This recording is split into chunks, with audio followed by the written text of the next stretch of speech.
As you can see from the big mess of cables and things, I'm about to start doing some electrical work on my truck, and I thought I would make a video of it just in case anybody else finds it useful. This here is my truck. It's a 2011 F-150 5-liter V8 pre-runner, and what I'm going to be doing is adding a couple of these black oak LED pods, and also mounting some F250 upfitter switches in the cab so I can turn the lights on and off. I am also going to install two of these red, white, and blue LED lighted whips with the American flag at the end. Those are going on the back of the truck. The truck already has a 20-inch light bar in the front bumper. Right now I turn that on and off by flipping the fog light switch. Since the fog lights have been removed, I just have that plugged into the fog light relay. But once I add 4 more lights to the truck, I'm going to be needing some new switches. So that's why these are going in. Now these normally come standard with an F250. And if you have a Raptor F150, you've got some auxiliary switches built in. But if you got a regular old F150, you're on your own. The pod lights are going to mount on the hood on these brackets. These mount to where the truck's hood mounts to the frame. And the LED flagpole whips are going to go on these regular old light bar mounts. And lastly, I'm going to be installing a relay and fuse block. Now this is a really nice relay and fuse box. It's made by Eaton. And as you can see from the diagram it comes with, it contains 5 relays and a whole bunch of fuses. So basically it organizes all of your electrical wiring into a nice little box, and all the distribution is done in here. So that's going to prevent us from having a nasty rat's nest of wires underneath the hood. And it's in this nice and waterproof box with some mounting brackets. So I'll be mounting that up and running all the wiring. And once it's done, it should look nice and clean and professional with extra light for the trail. The hood on this truck is a Fiberworks one-piece front clip. So kind of a pain in the ass to take off. It takes 2 people, and due to limited garage space, I just stick it on top of the truck. But the nice thing about it is once it's off, you have really total access to the front of the truck, at least from the top. You can see how everything was wired up currently. It's a little bit of a mess. Everything is just bolted straight to the battery.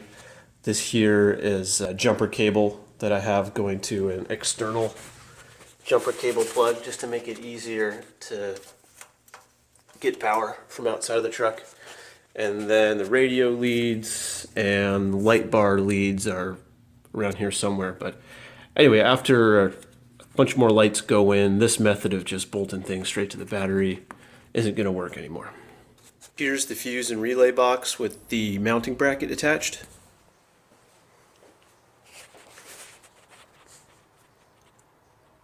And there is where I drilled some holes in my truck frame to mount the box. Here's the fuse and relay box mounted. It seemed to me to be the really only good spot to put it underneath the hood. And it's not the easiest place to mount, but if you're patient and crafty, you can fit a wrench inside there, hold it on one side, and torque it on the other. The switch panel itself you can get from Ford or eBay or Amazon or pretty much anywhere, but it just comes with the switch panel, nothing else. So I also had to buy from Ford a connector, which only comes with the wires and pins installed. So they end up charging you like $30-40 for a connector, which is kind of ridiculous, but that's the only way you can get it as far as I know. But it does save you a little bit of time. You don't have to install the pins and crimp them and everything. So what I've done is I've got this going to 2 cables. So I've got a 2 conductor cable here, which is just going to end up going to the battery plus and minus 12 volts. And when you flip the switches on here, that connects the 12 volts to the other end of the switch, which is ultimately going to go to a relay. So there are 4 outgoing signals, 1 for each switch, and those I have going into this 5-conductor cable. The 5th conductor is unused, it's just sitting in there. That's going to get routed from behind the dash up through the firewall to the fuse box once it's in the truck. Here is an electrical schematic for the inside of the Upfitter switches. Here is where 12 volt power comes in to the top. These are the switches themselves. Here is the LED that lights up when you flip the switch. And down here are the outputs, auxiliary 1, 2, 3, and 4. Over here is the illumination input, and that just lights up the LEDs on the outside of the panel. And up here is a pin out diagram of the connector itself, pins 1 through 8, and the assignments for each pin. Okay, I'm currently working on installing the Upfitter switches in the dash. You've got to start by pulling out the glove box, which is actually pretty easy to do. There's some little tabs here. You just push them in on both sides, and this whole thing will just drop out. Then you've got to undo 3 bolts inside that hold the airbag on. You access them from below. It's too dark in here to see it, but there's a lot of good videos on how to do that. From there, you can access 1 bolt here, and then this whole thing becomes mostly loose, except for at the bottom. At the bottom, it's for some reason sandwiched between the giant part of the center console and some back piece there, which sucks massively, because that means to get to it, you have to take out the whole freaking center console and the shifter and everything just to remove this one little panel. So what I'm going to do is I'm actually just going to cut this. There is a body clip on the other side of this that holds it right there. So this piece is not even going to be loose. I have no idea why it's secured down here. All right, so panel removed, and you can see the cut I made there. I made that cut with Dremel. Really useful tool, only like 30-40 bucks. Now that this is loose, I'm going to pull out this really pretty useless little cubby here and replace it with the Upfitter switches. On the back side of the cubby, there are 5 things holding it on. I don't know, I have no idea what they are, so I'm just going to grind at them very carefully with the Dremel until they pop off. As expected, after grinding away at those 5 points, the cubby piece popped off. Okay, so here's the hole in the dash where the switches are going to go, and as you can see, it doesn't quite fit, so I'm going to have to spend a lot more time with the Dremel cutting away this plastic material on the edge. More good news is there's a chunk of metal that also needs to be cut. You can see I kind of started cutting it there. This metal piece back here is really hard to reach. I couldn't reach it with the Dremel, with the cutting wheel, so I went out and picked up a reciprocating saw. One of my favorite things about doing these projects is getting to buy new tools, so we'll see how this works.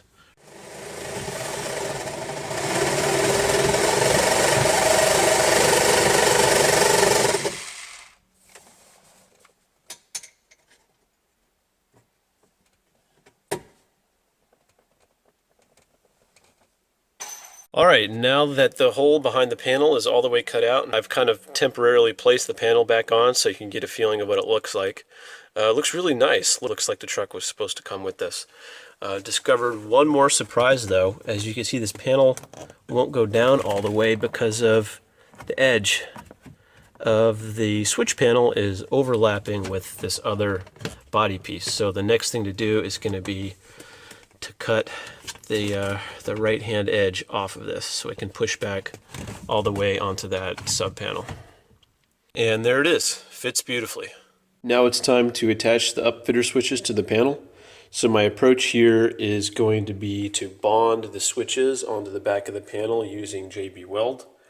To prepare for that, I used the Dremel and sandpaper to remove the finish around the hole on the inside of the panel, just to make sure there's a nice raw bonding surface. And also sanded the edges and kind of around the border of the Upfitter switch. I used a ton of JB Weld, and that's just because I really don't want this to pop off. Okay, so there are a lot of cables to pass from inside the cab up through the firewall. So I have a hole here, on the inner fender. There used to be a little hole here that came with the truck, and I just widened that with one of these stepped drill bits and stuck a grommet in there, so that way when the cable is vibrating during off-roading, it's not going to get sawed in half from the metal edges. That should also keep it nice and weather tight. I've now finished running all the harnessing on the inside of the truck. So you can see here, this is the plug for the upfitter switch. Down here I have the plug for my radio, as well as another 12-volt line that goes underneath the seat back to my air pump underneath the rear seat. And I've just drilled a hole in the center console to pass it through there. The illumination wire for the upfitter switch, that's the input power for the lighted part of the switch where it says aux 1 2 3, and that lights up. You don't want to connect that to your battery because it will just stay on perpetually.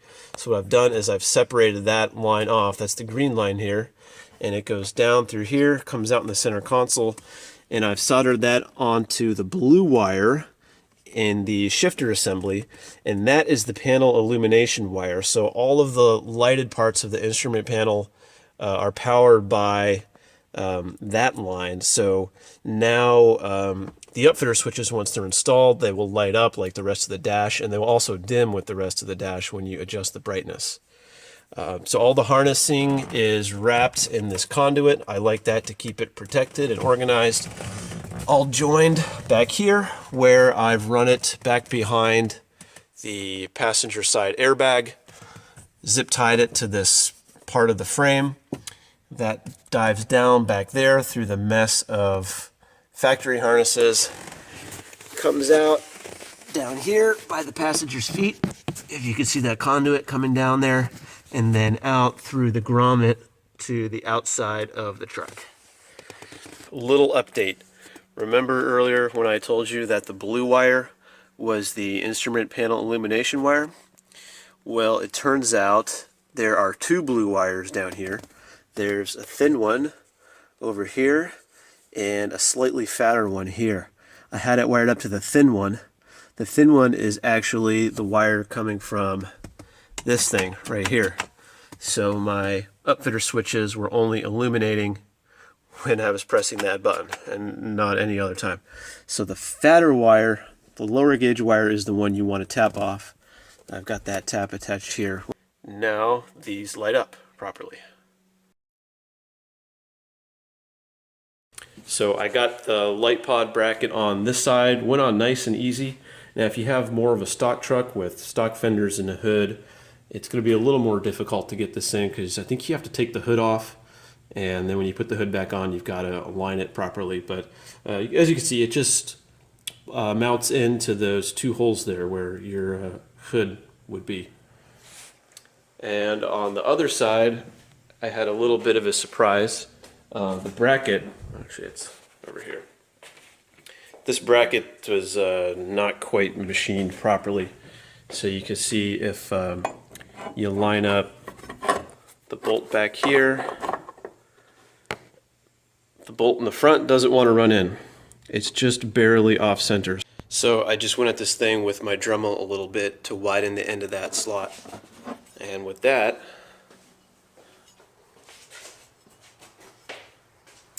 this should fit on here nice and good. There we go. Now I'm making a wiring harness for the LED pods. And these pods came with their own harness, but I like to make my own. So I cut off the connector from the end of it, and I'm going to solder that onto this 14 gauge 2-conductor cable. And the reason I like this cable and to make my own harness is it comes with this nice protective jacket, so that's just going to give it a little more protection, and it's going to look better too. And I can make it exactly the length I want. If I use their wiring harness, I end up having a big bundle of wires I got to tie off somewhere because it's usually a lot longer than I need. This is the completed light pod harness. This is wired to connect both light pods in parallel, so they'll be on one circuit. Here are the light pods and the light pod harness mounted to the truck. I use zip ties everywhere I could to tie down the harness. That way, when I'm off-roading and the truck is vibrating and shaking around, this harness won't be bouncing around or rubbing against anything. If you don't tie the harness down, it's possible that it will rub against a sharp corner somewhere, and eventually you'll have the harness can get cut through. I like to use these connectors wherever I can. I pretty much put a connector on every component.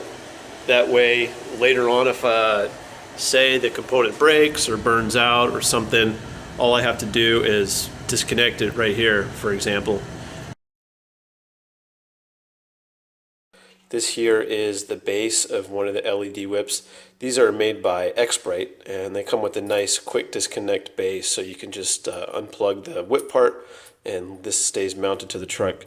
So here's the threaded stud at the end that's going to mount through the bracket, and as you can see, the bracket's hole is a little bit too small, so I've got a drill bit that's exactly the right size, and the first thing I'm going to do is bore this hole out.